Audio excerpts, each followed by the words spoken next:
سامعین محترم، ہماری گفتگو اس موضوع پر پچھلے جمعہ المبارک کو جاری تھی، وہ یہ ہے کہ آج کے دور میں اہل اسلام، ملت اسلامیہ اور امت مصطفی صلی اللہ علیہ وآلہ وسلم کیا ایمانی حوالے سے، دینی حوالے سے ترقی کا سفر طے کر رہی ہے یا تنزلی کا شکار ہو رہی ہے؟ اس حوالے سے چند بنیادی باتیں ہم نے ڈسکس کی تھیں۔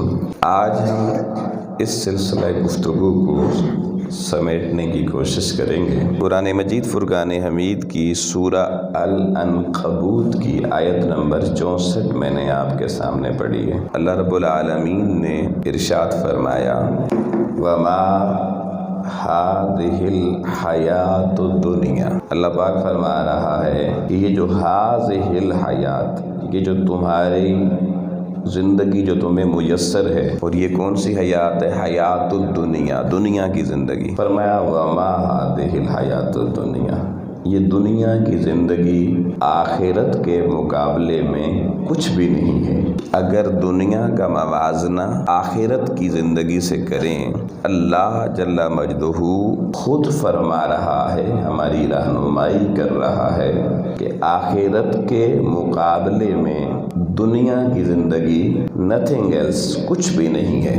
یعنی اللہ نے سارا کچھ آخرت کو قرار دیا ہے، بلکہ فرمایا کہ وما هذه الحیات الدنیا الا لہو ولعب۔ فرمایا یہ دنیا کی زندگی سوائے ایک کھیل کے، ایک تماشے کے، اس کے علاوہ کچھ نہیں ہے۔ دنیا کی زندگی جسٹ لائک اے پلے، ایک کھیل تماشے کی طرح ہے۔ اب کھیل اور تماشا، آپ ایک بچے کو صبح اپنے گھر سے باہر گلی میں نکال دیں کھیلنے کے لیے، اس بچے کو نہ دوپہر کا پتہ چلے گا، نہ کھانے کے وقت کا پتہ چلے گا، نہ نماز کے وقت کا پتہ چلے گا، اور وہ شام تک یوں ہی کھیلتا رہے گا۔ اور شام کو بھی پکڑ کے اس کو گھر کے اندر لانا چاہیں تو وہ کہتا ہے مجھے ابھی تھوڑا اور کھیلنے دیں۔ آپ کہیں بیٹا پورا دن گزر گیا ہے، تو وہ جھٹ سے کہے گا ابھی تو میں نے کھیلنا شروع کیا ہے۔ بالکل سملر ہے دنیا کی زندگی سے، کہ جب بندہ 60 70 80 سال کی زندگی گزار کے موت کے دہانے پر پہنچتا ہے، بندے پہ آخری وقت آتا ہے، تو بزرگ فرماتے ہیں وہ بندہ اس وقت تصور یہ کرتا ہے کہ لگتا ہے میں دنیا میں صرف ایک صبح کے وقت جتنا وقت رہا، یا ایک شام جتنا وقت رہا ہوں جی، ابھی تو دنیا میں آیا تھا۔ اس کو اتنی چھوٹی دنیا کی زندگی نظر آتی ہے۔ آپ جیسے کسی فلم ڈرامے کو، تماشے کو دیکھنا شروع کریں، 3 گھنٹے گزر جاتے ہیں، پتہ ہی نہیں چلتا۔ بچے صبح کرکٹ کھیلنا شروع کریں، شام ہو جاتی ہے، پرواہ ہی نہیں۔ تو مگن ہو جاتا ہے نا بندہ، محو ہو جاتا ہے، اس کو باقی کوئی خیال نہیں رہتا۔ تو دنیا کی زندگی بھی انسان کو ایسے محو کر دینے والی ہے کہ اللہ رسول کی کوئی یاد ہی نہیں رہتی، دینی زندگی کا کوئی بھرم ہی نہیں رہتا۔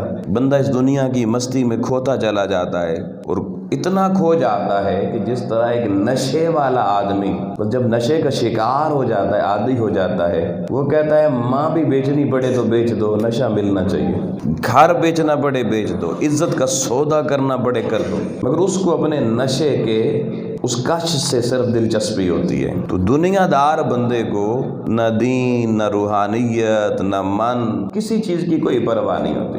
وہ ہر چیز میں اپنی دنیا کی مفاد اور دنیا کا نشہ ڈھونڈتا ہے۔ وہ دنیا پرست بندے کو آپ کسی خانقاہ میں بیٹھا دیں، کسی تصوف کی خانقاہ میں بیٹھا دیں، وہ وہاں سے بھی دنیا کمائے گا، دنیا نکالے گا۔ اس کو آپ اسپرچول ٹیچر بنا دیں، وہ روحانی استاد بن کر بھی اپنا مادی الو سیدھا کرے گا۔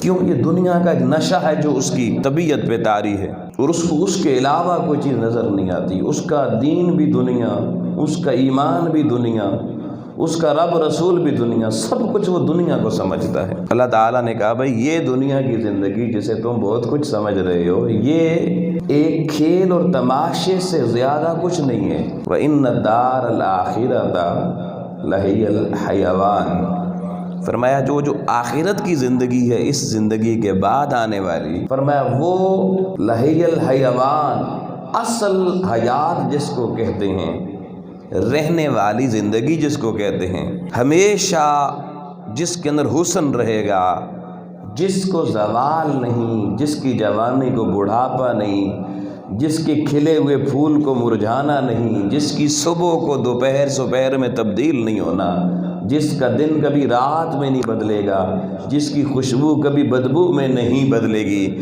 جس کا ذائقہ آنے کے بعد کبھی جائے گا نہیں، فرمایا وہ خوبصورت زندگی صرف آخرت کی زندگی ہے۔ اور اس مقام پہ پھر پروردگار نے کہا لو کانوا یعلمون، کاش، اللہ کہتا ہے میری بات تمہیں سمجھ آ جائے۔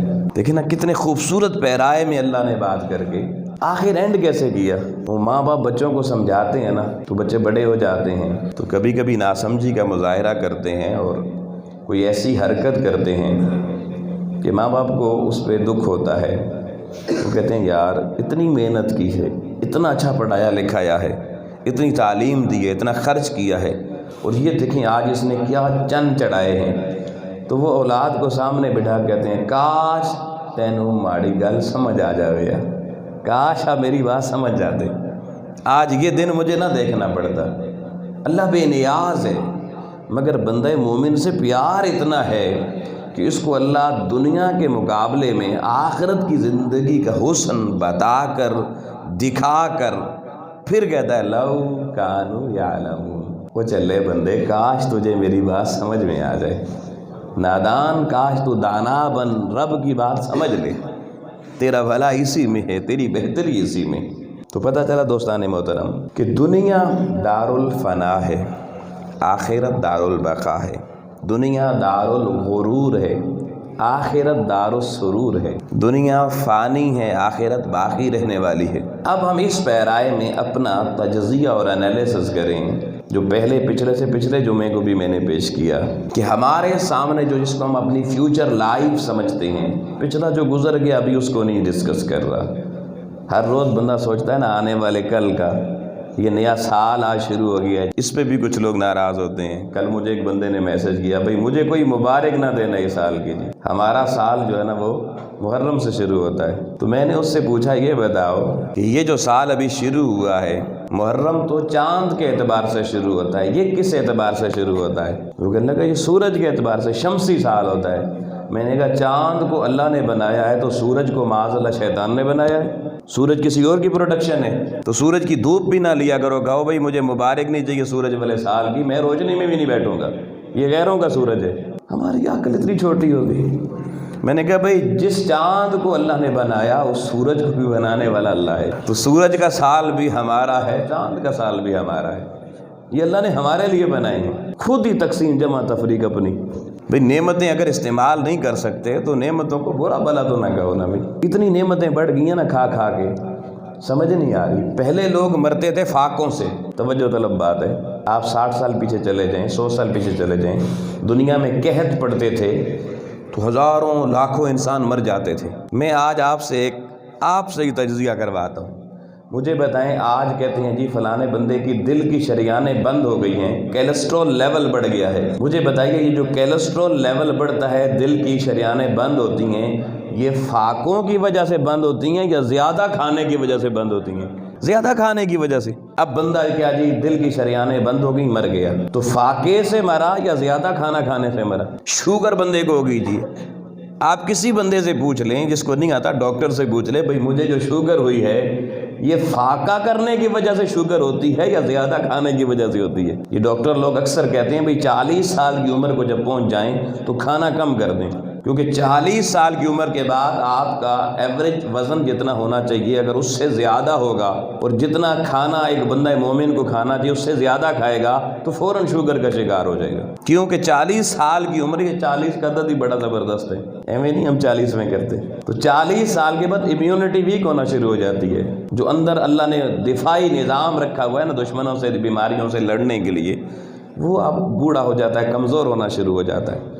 تو شوگر کا مرض بھی زیادہ کھانے سے، اب جو شوگر سے مرے گا وہ بھی فاقے سے نہیں، کثرت کھانے کی وجہ سے مرے گا۔ بلڈ پریشر کا جس بندے کو بھی مسئلہ ہو آپ ڈاکٹر سے پوچھیں میرا بی پی ہائی ہوتا ہے، وجہ کیا ہے؟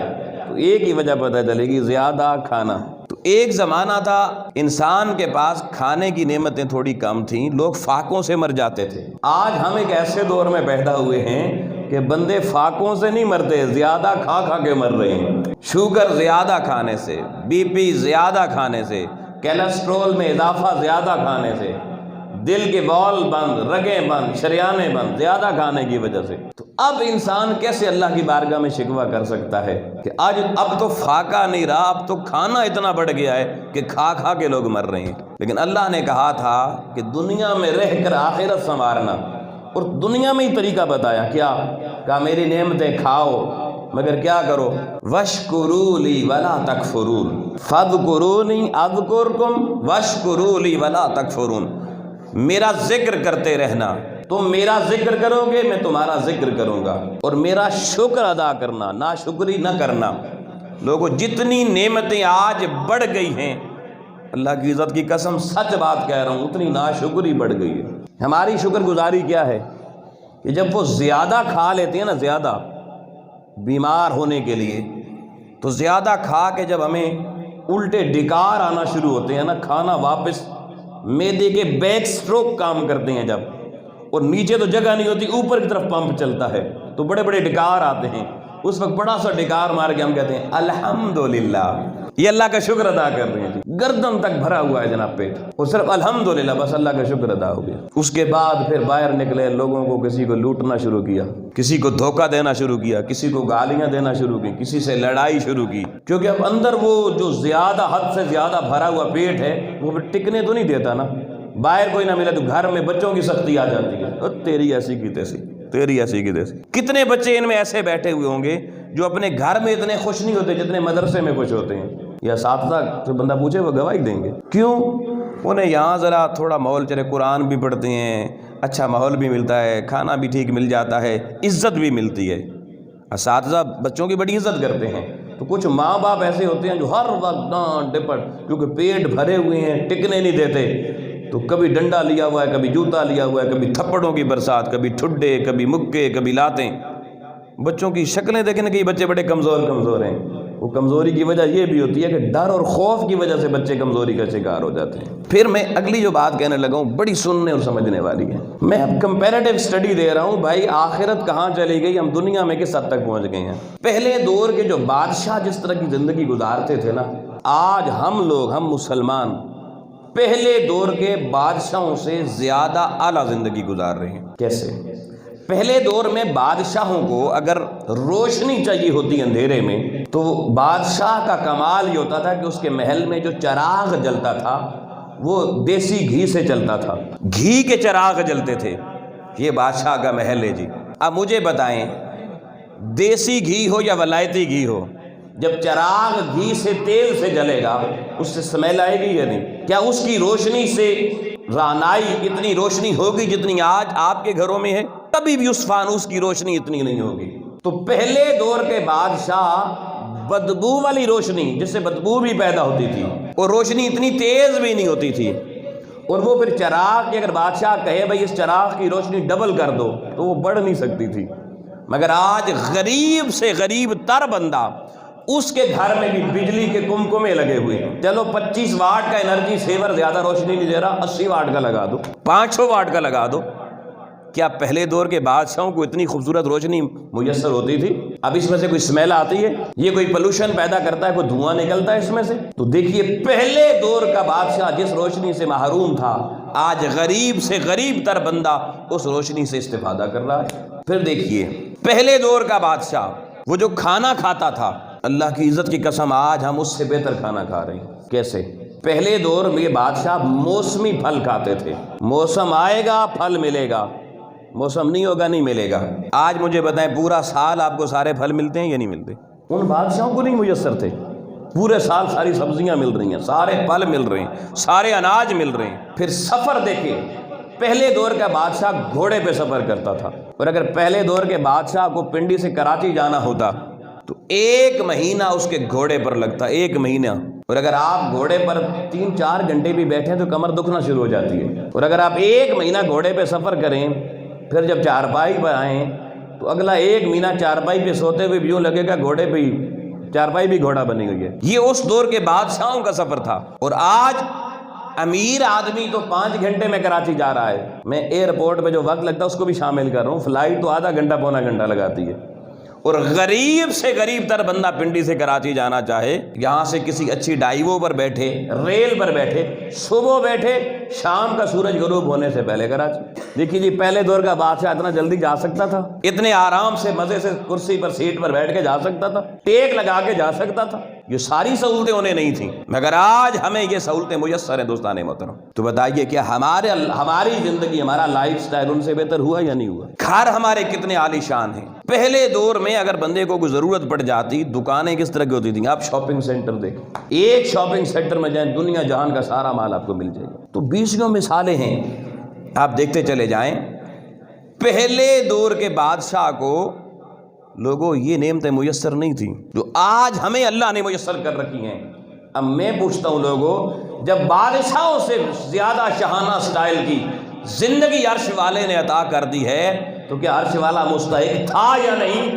اس قدر نعمتوں کی بہتات میں اس کا شکر بھی کثرت سے ادا کیا جاتا، اس کی یاد بھی اتنی زیادہ ہوتی، اس کا ذکر بھی اتنا زیادہ ہوتا۔ ہم کتنا اللہ کا ذکر کرتے ہیں۔ پہلے پھر کہیں نہ کہیں ذکر کی محفلیں نظر آتی تھیں، کوئی جمعرات والے دن گھر میں ہی 2-4 بندے بیٹھ کے ذکر کر لیتے تھے، کوئی آستانوں پہ ذکر ہو جاتا تھا۔ اب تو خانقاہوں میں بھی پیر صاحب بیٹھتے ہیں تعویذ دھاگے دے کے، وہ اندر، باقی اپنے گھر میں، ذکر نہیں۔ اب تو ہماری محفلیں بھی ہاں ہو کر کے ختم، ذکر نہیں۔ پہلے ہماری محفل ہوتی تھی، آخر میں ذکر ہوا کرتے تھے، اب ہم نے باقی ساری چیزیں ایڈ کرتے چلے گئے، ذکر نکال دیا۔ اس نے کہا تھا فاذکرونی اذکرکم، مجھے یاد کرے گا تو پھر میں تمہیں یاد کروں گا، اور تو مجھے فرش پہ بیٹھ کے یاد کرے گا، میں عرش پہ تمہیں یاد کروں گا۔ پھر دیکھیے میں نے بات کی کہ ہم من کی بجائے تن کو سدھارنے پہ لگے ہوئے ہیں۔ آپ دیکھیے ہم جو گناہ کرتے ہیں، گناہ یہ بھی ایک توجہ طلب بات ہے کہ گناہ ہمارے 2 طرح کے ہوتے ہیں۔ ایک گناہ وہ ہوتے ہیں جن کا تعلق قوت بہ سے ہوتا ہے، شہوت سے ہوتا ہے، نفسانیت سے ہوتا ہے، اس کو کہتے ہیں قوت بہ سے ہونے والے گناہ۔ اور ایک گناہ وہ ہے جو انسان کی قوت جہ سے ہوتے ہیں۔ اس بات کو سمجھنا ہے، بہ سے ہونے والے گناہ تو زنا ہے، جنسی گناہ ہے، دیگر اشتہاد جس سے انسان کے نفسانی اشتہا پر مبنی گناہ ہیں، شہوتوں پر مبنی گناہ ہیں۔ لیکن ایک گناہ وہ ہے جس کو کہتے ہیں جہ پر مبنی گناہ۔ جہ کیا ہے؟ میں علامہ ہوں، جدھر جاؤں مجھے لوگ علامہ سمجھیں۔ میں راجہ صاحب ہوں، کوئی میرا نام نہ لے، مجھے دنیا راجہ صاحب کہہ کے پکارے۔ میں ملک صاحب ہوں، کوئی مجھے ملک صاحب کے علاوہ نہ پکارے۔ یہ کیا ہے؟ یہ بھی گناہ ہے۔ آپ کون ہوتے ہیں لوگوں پر تسلط جمانے والے کہ لوگ مجھے ایسے پکاریں؟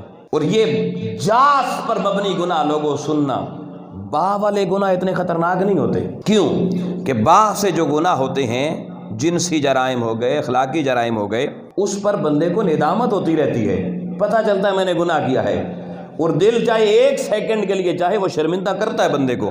اور زندگی کے کسی موڑ پر کوئی ایسا گناہ ہوتا ہے با سے متعلق کہ بندہ اللہ کی بارگاہ میں رو پڑتا ہے، کہتا ہے مولا معاف کر، اور وہ کہتا ہے بس تو نے معافی مانگ لی، میں نے تجھے معاف کر دیا۔ تو باہ پر مبنی گناہوں کی معافی کے چانسز بنتے رہتے ہیں، ندامت ہوتی رہتی ہے، مگر لوگوں جاہ پر مبنی جو گناہ ہے یہ بہت زیادہ خطرناک ہے، ان کی خطرناکی کی انتہا نہیں ہے۔ کیوں؟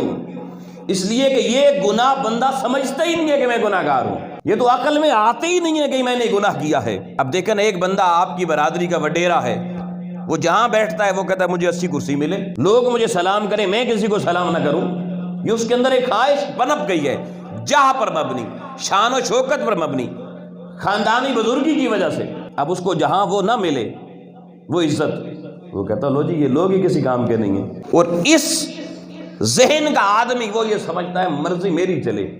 یہ با پر مبنی ایک گناہ ہم میں سے ہر کوئی اپنے گھر میں کرتا ہے، جاہ پر مبنی۔ کیسے؟ جاہ پر مبنی گناہ ہم کثرت سے گھر میں کر رہے ہیں۔ بچوں میں روب جماتے ہیں، بچہ اللہ کی نہ مانے کوئی دکھ نہیں ہے، بچہ رسول کی نہ مانے ہمیں کوئی دکھ نہیں ہے، مگر بچہ ہماری نہ مانے پھر اس کو یوں ہم آس کرتے تیری ایسی کی تیسی، دھمکاتے ہیں بچوں کو، اب اگر تو نے میری بات نہ مانی تو میں تجھے الٹا لٹکا دوں گا۔ یعنی اللہ نے باپ بنا دیا، بڑا بھائی بنا دیا، اس کو اپنی ہیبت اور جلال سے ڈرا رہے ہیں، وہ معصوم ہے بیچارہ، ڈرے گا نہیں تو کیا کرے گا۔ کبھی ہم نے اس پر اپنی ہیبت و جلال اس لیے نہیں دکھائی کہ تو نے اللہ نے تیری زندگی کو یوں رکھا تھا، تو نے ایسے چلنا تھا، ایسے بولنا تھا، ایسے رہنا تھا۔ رسول کریم کی تعلیمات یہ تھی، لیکن ان کی تعلیمات کی بات آتی تو ساتھ اخلاق بھی آتا، اخلاق سے سمجھاؤ، پیار سے سمجھاؤ، اور وہ بچے سمجھتے بھی، کیونکہ جب بچوں کو پیار سے سمجھایا جائے، اخلاق سے سمجھایا جائے، محبت سے سمجھایا جائے تو ان کے دلوں میں باتیں اترتی ہیں، وہ فالو کرتے ہیں آپ کو۔ اب اگر آپ اپنے جلال سے اوئے میرے سامنے گالی نہ کٹی مار چھوڑ سوں، اور آپ ساتھ ہی بچہ دیکھتا اگلے لمحے ابا اماں کو 10 گالیاں نکال رہا ہے، وہ ہنستے ہیں آپس میں بچے، اب بے رندی حال دیکھو جی۔ آج کے بچے ہنستے ہیں کہ ہمیں جس چیز سے منع کر رہے ہیں خود وہی کر رہے ہیں، اور سب سے زیادہ یہ جا پر مبنی گناہ لوگوں یہ دینی شعبے کے لوگوں سے ہوتے ہیں۔ میں بڑی معذرت سے کہہ رہا ہوں، آپ کسی پیر صاحب کو بلا لیں، آپ ان کا استقبال نہ کریں، وہ آپ کی صف میں بیٹھنا ہی گوارا نہیں کریں گے۔ تسی میں نے بلا کے میرا استقبال نہیں کیتا۔ اندر جاہ کی خواہش دیکھیے کہ میں آؤں، لوگ کھڑے ہو جائیں، قطاریں بن جائیں، لوگ جھک کے میرے ہاتھوں کے بوسے لینا شروع کر دیں۔ اگر آپ یہ کام کریں تسی بہت چنگے لوگ ہو جی، ماشاءاللہ جی، اتنے پیارے لوگ تو میں نے دیکھے ہی نہیں ہیں۔ کیوں؟ انہوں نے آپ کی جاہ کا احترام کیا ہے۔ اور اگر لوگ توجہ ہی نہ کریں، سارے خراب بندے جی، تسی بہت بڑے گناہ گار ہو جی۔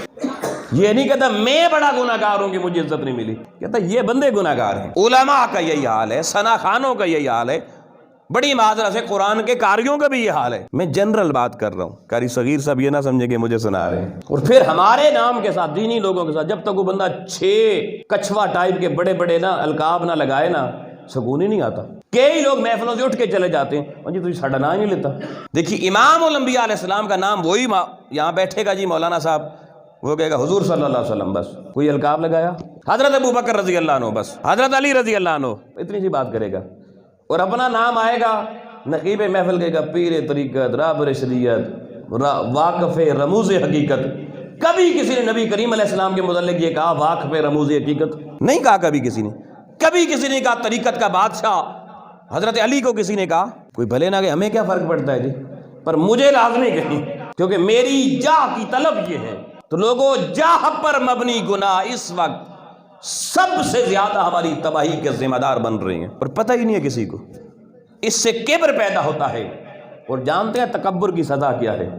آپ ساری زندگی حج کریں، عمرے کریں، ساری زندگی تسبیح پڑھیں، رات کو تہجد پڑھیں، بندے کو جھک جھک کے سلام بھی کریں، سب کچھ کریں، لیکن آپ کی طبیعت میں اگر تکبر آ گیا تو صحیح مسلم شریف کی حدیث نمبر 267 بتا رہا ہوں، 267 نمبر حدیث ہے۔ امام الانبیاء علیہ السلام نے فرمایا لا يدخل الجنہ من کان فی قلبہ مثقال ذرۃ من الکبر۔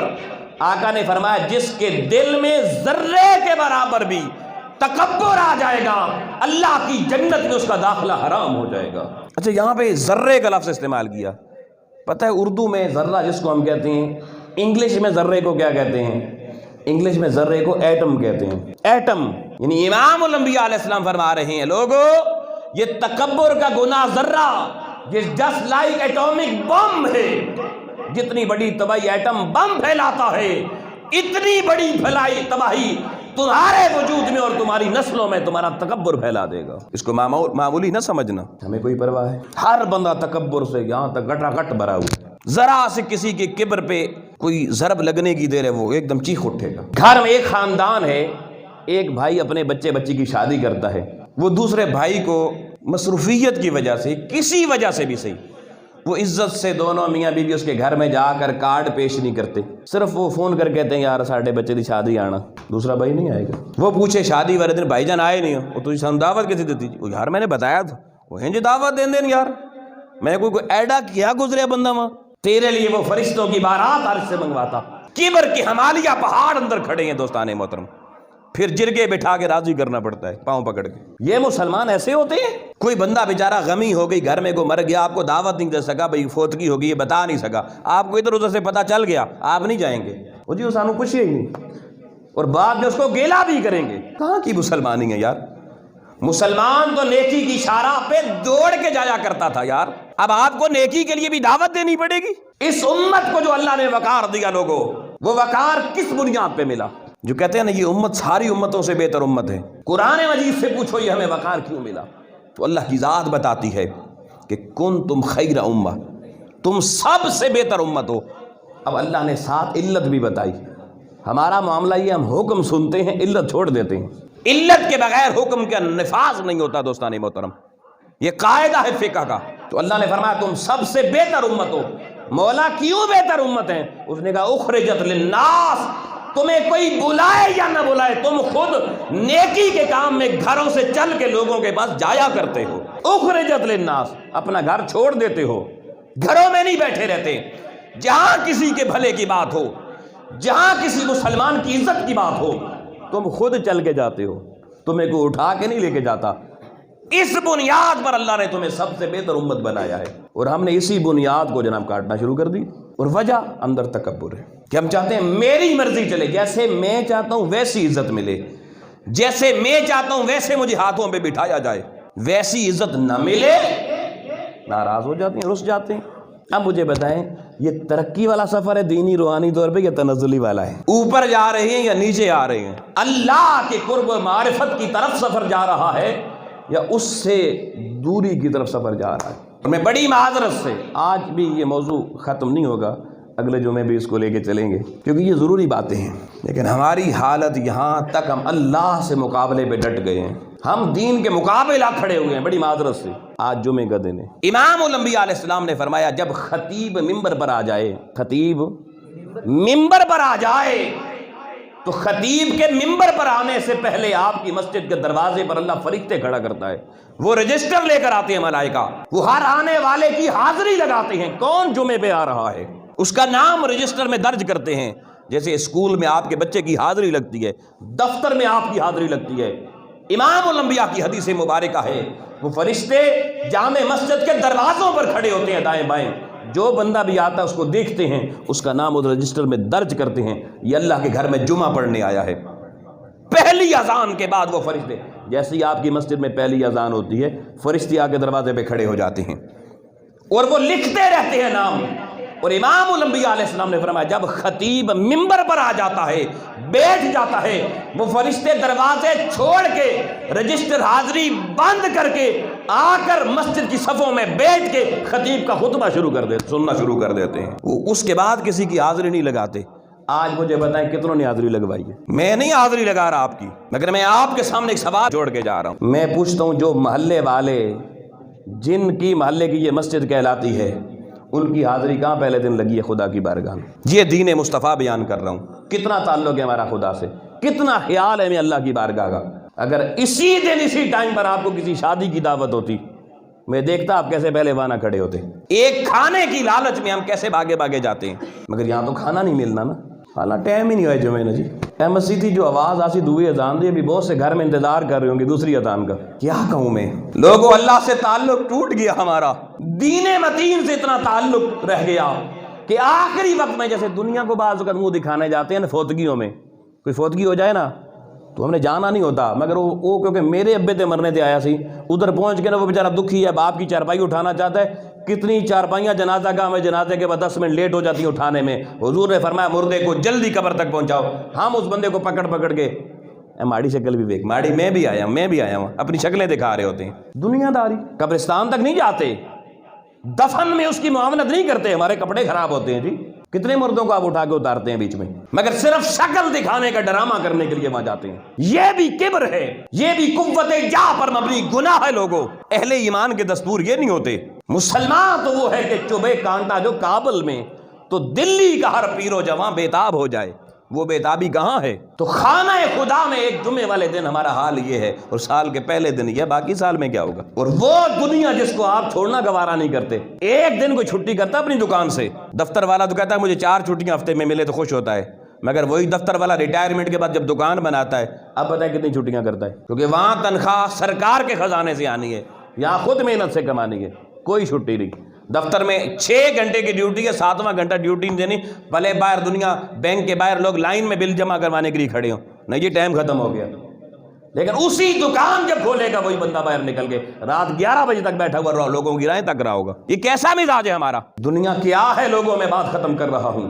دنیا میں سب سے قیمتی مشروب میں آپ سے پوچھوں کون سا ہے، تو آپ کہیں گے دنیا میں سب سے قیمتی مشروب وہ ہے جس میں ہر چیز کی اللہ نے شفا رکھی ہے، وہ شہد ہے، یہ واقعی قیمتی ترین مشروب ہے۔ اور میں پوچھوں دنیا میں سب سے قیمتی لباس کون سا ہے، آپ کہیں گے ریشم کا لباس، نفاست کے اعتبار سے ریشم سے قیمتی اور اعلیٰ لباس کوئی نہیں ہے دنیا میں۔ آؤ دنیا کی حقیقت تمہیں بتا رہا ہوں، جس دنیا کے پیچھے لوگوں مارے پھر رہے ہو، اس دنیا کی اوقات کیا ہے، اس کی حقیقت کیا ہے؟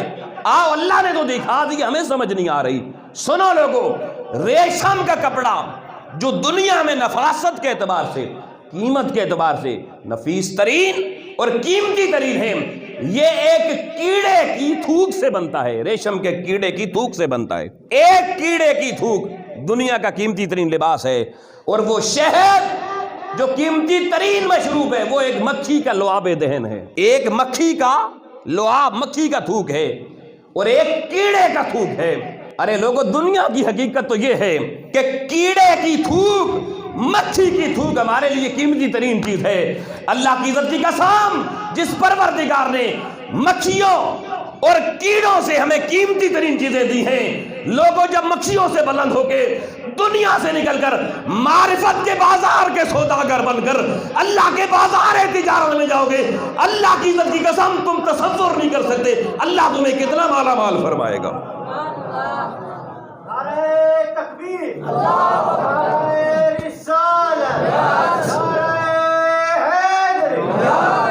یار ہم بھول گئے ہیں، اللہ کی عزت کی قسم ہم بھول گئے ہیں لوگوں، چھوڑ کے تیرا دامن رحمت آقا ہم سے بھول ہوئی۔ آؤ میں ہاتھ جوڑ کے عرض کرتا ہوں، یہ سال کے پہلے دن جمعہ المبارک کے یار اپنی کم از کم اتنا تعلق اللہ سے بناؤ کہ جب جمعے والے دن پہلی اذان ہو تو سارے کام چھوڑ دیا کرو۔ اللہ نے کسی نماز کے لیے دوڑ کر آنے کا حکم نہیں دیا۔ آپ نماز فجر کے لیے دوڑ کے آئیں، نماز مکروہ ہو جاتی ہے۔ آپ نماز عشاء کے لیے دوڑ کر آئیں، نماز مکروہ ہو جاتی ہے۔ چل کر آؤ، مگر فاسعوا الی ذکر اللہ وذروا البیع، تجارتیں چھوڑ کر جمعے کے لیے دوڑ کے آیا کرو۔ کون سی دوڑ لگاتے ہیں؟ کتنا مذاق اور کریں گے اللہ کے ساتھ، یہ مذاق ہے۔ آؤ آج جمعے کی دعا کے وقت اپنے من کو رلاؤ خدا کی بارگاہ میں، تڑپاؤ اس من کو، معافی مانگو اللہ سے، اور کہو مولا ہمیں معاف کر دے، ہمیں نہیں پتا تھا، ہم آئندہ پابندی کریں گے۔ اللہ پاک کی بارگاہ میں دعا مالک مولا ہمیں اپنے احکام اور اپنے محبوب کی سنت نبوی کی اطاعت کی توفیق عطا فرمائے۔ وآخر دعوانا الحمدللہ رب العالمین۔